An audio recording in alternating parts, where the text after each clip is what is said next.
According to NAMI, the National Alliance on Mental Health, approximately 50% of lifetime mental health conditions begin by the age of 14. The average delay between when symptoms first appear and intervention is approximately 8 to 10 years. That is way too long. Most mental illnesses go undiagnosed and untreated. So when mental health screenings are required in the school setting, mental illnesses will be recognized and treatment can be initiated earlier in life. I'm a school resource officer at a local high school. I've been there for a couple years now. I work hand in hand with the school staff, parents, and students. I have noticed most of the time, mental health issues are ignored if they are not completely apparent. It is also an issue that the treatment resources are not presented to families and students if needed. Imagine you are a teen who grew up in a home that does not provide a positive, nourishing environment. You have experienced many traumatic incidents, whether it's constant domestic violence, maybe it's death of a parent, sexual assault, or you just have a genetic mental illness. Your mental health issues go unnoticed by everyone around you. You and your family just don't know what to do with your mental health issues. I'm going to tell you why it should be a requirement in junior high and high school to screen students for mental health problems. Then offer services to better prevent suicides, prevent juvenile crimes or bad behavior, and reduce the barriers to learning. When students are getting ready to go back to school, parents don't even think twice about getting physicals, as they have been a part of American culture for a very long time. So why aren't mental health screenings thought of in the same way? First, let me tell you, mental health screenings in school will lessen the teen suicide rate. The school is just a logical setting for mental health or suicide screening to detect suicidality. The screens would detect suicidal teens who normally would go undetected, as students do not always voluntarily voice their suicidal thoughts or behavior. In an American Journal for Public Health article titled "School-Based Screening to Identify At-Risk Students Not Already Known by School Professionals," it was mentioned that the Columbia Suicide Screen, it was administered to 1,729 New York students that were teens.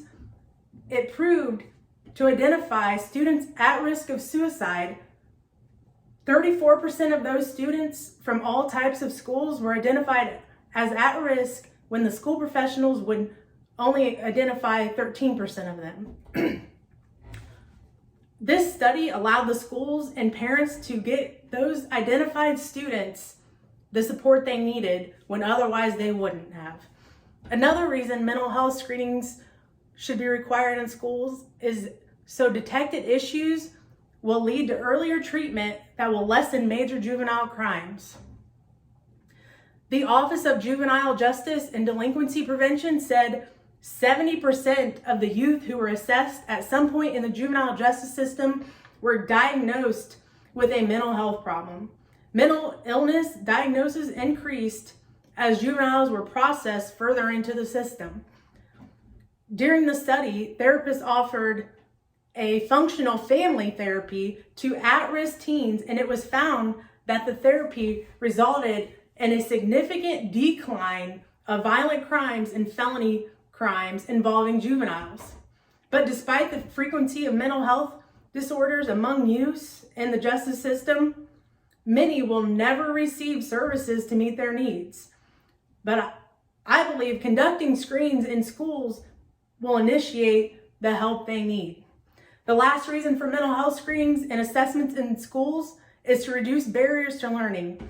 Teens have a lot of pressure put on them with learning demands of the school, making friends, behaving according to the school rules, on top of trauma and mental illness.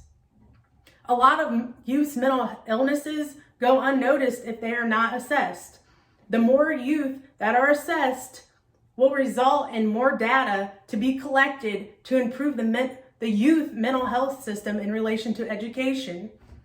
According to the Substance Abuse and Mental Health Services Administration, they stated early detection of mental health concerns led to improved academic achievement. It reduced disruption in class and there was better attendance. When school leaders have a focus on mental health of students they serve, the whole community benefits. Just to sum it all up, if schools implemented mental health screenings, we could get the children and families help earlier and prevent a lot of issues that accumulate with untreated mental illness. Schools need to screen students for mental health problems and offer services because it will prevent suicides, lessen juvenile crimes, and reduce barriers to learning. Mental health screenings in schools will ultimately set up young humans for better quality of life.